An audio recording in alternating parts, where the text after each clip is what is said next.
बिस्मिल्लाहिर्रहमानिर्रहीम। गुफ्तगू हमारी कर्ज़ में सूद के मुतालिक जारी थी। आयतुल्लाह सिस्तानी अपनी किताब मिनाज सालिन की दूसरी जिल्द मसला 1017 में लिखते हैं कि इंसान अपना नकद कर्ज़ एक ताजिर को देता है।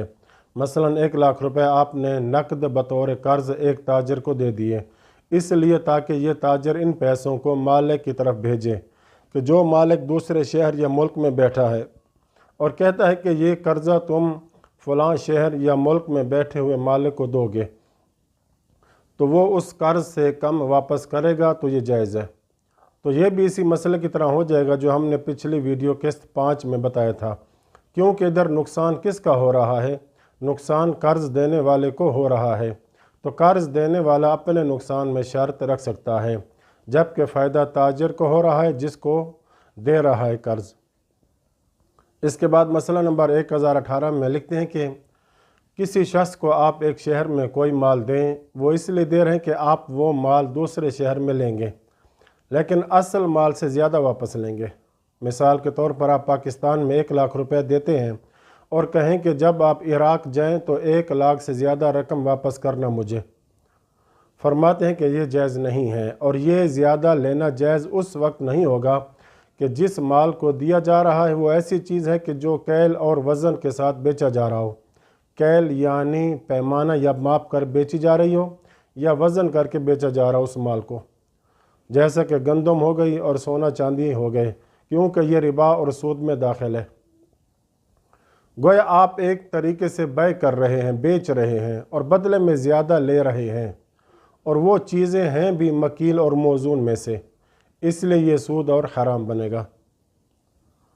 इसके बाद लिखते हैं कि अगर जो देने वाला है तो इसके साथ कोई और सामान भी दे, यानी इधर से गंदम दे और गंदम के साथ कोई कलम कापी दे या कोई ऐसा काम करे जो ज़्यादती के मुकाबले में हो, तो फिर इस सूरत में जायज़ हो जाएगा।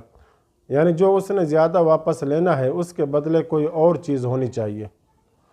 तो इस पर भी वही कानून चलेगा कि अगर बिल्कुल बराबर है तो ठीक है, और अगर ऊपर नीचे है तो फिर अगर वो मकील और मौजून में से हैं तो वहाँ भी रिबा और सूद वाला मसला आ सकता है।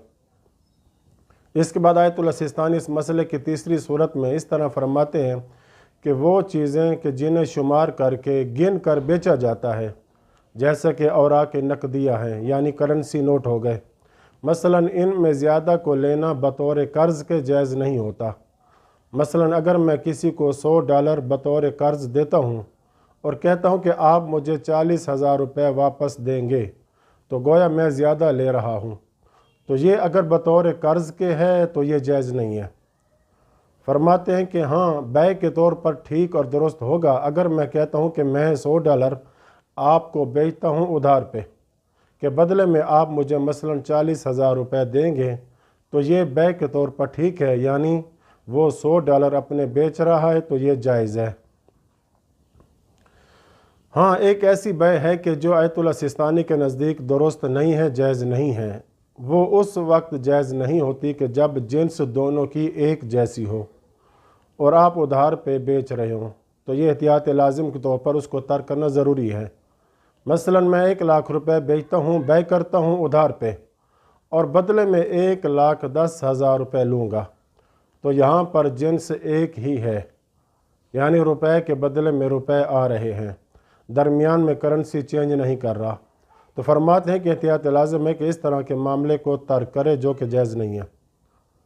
तो इस मामले में या तो मुकल्लफ दूसरे मुज्तहिद फल आलम की तरफ रुजू कर सकता है, या फिर इसमें कोई ज़मीमा लगाना पड़ेगा ताकि मामला दुरुस्त हो जाए, वरना आप करेंसी चेंज कर लें तो फिर ये जायज़ हो जाएगा। अब यहाँ पे कर्ज़ और बै में फ़र्क वाज़े होगा। तो पहले हमने कर्ज़ का जो हुक्म बयान किया है, असल ये थी कि अगर वो चीज़ मिसली थी तो उसकी मिसल दी जाती है, जबकि पैसे भी मिसली में से हैं। और अगर मैं किसी को 1 लाख रुपए दे रहा हूँ तो 1 लाख रुपए के बदले में मैं 1 लाख रुपए ही लूँगा, कोई और चीज़ नहीं ले सकता। अगर कोई और चीज़ लूँगा तो इसमें फिर दोनों की रज़ामंदी शर्त है, यानी 1 लाख रुपए के बदले में मुझे 1 लाख रुपए ही लेना है। अगर मैं ये कर्ज़ के तौर पर करता हूँ तो अगर बराबर है तो ठीक है, अगर मैं ऊपर करता हूँ, ऊपर रखता हूँ तो कर्ज़ के तौर पर लेता हूँ, जो कि जायज़ नहीं है। अगर बै के तौर पर करता हूँ तो कुछ फ़ुक़हा के मुताबिक ये भी जायज़ है कि अगर आप कर्ज़ की जगह बै करें, यानी फ़कत मामले में थोड़ी सी तब्दीली होगी। उधर आप कर्ज़ की नियत कर रहे थे, मामला कर्ज़ के ऊपर कर रहे थे, तो आप बै कर रहे हैं, लेकिन आयतुल्लाह सिस्तानी इसको एहतियात लाजिम के तौर पर जायज़ करार नहीं देते।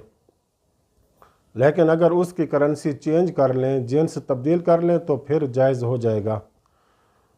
या अगर उसकी बै करें और नकदन करें बै, जिस तरह ईद के दिन में होता है कि हम उस शख्स को पुराने नोट देते हैं 1000 रुपये और नए नोट मसलन 900 रुपये लेते हैं, तो ये बै नकदी हो रही है, तो ये नकदन ऊपर नीचे बै हो रही है, तो ये जायज़ है। मगर ये कि अगर बै उधार पे है और जिन्स भी एक है, यानी करेंसी भी एक है, तो एहतियात लाजिम के तौर पर इसको तर्क किया जाए। वसल्लल्लाहु अला मुहम्मद व अहले बैतिह ताहिरीन।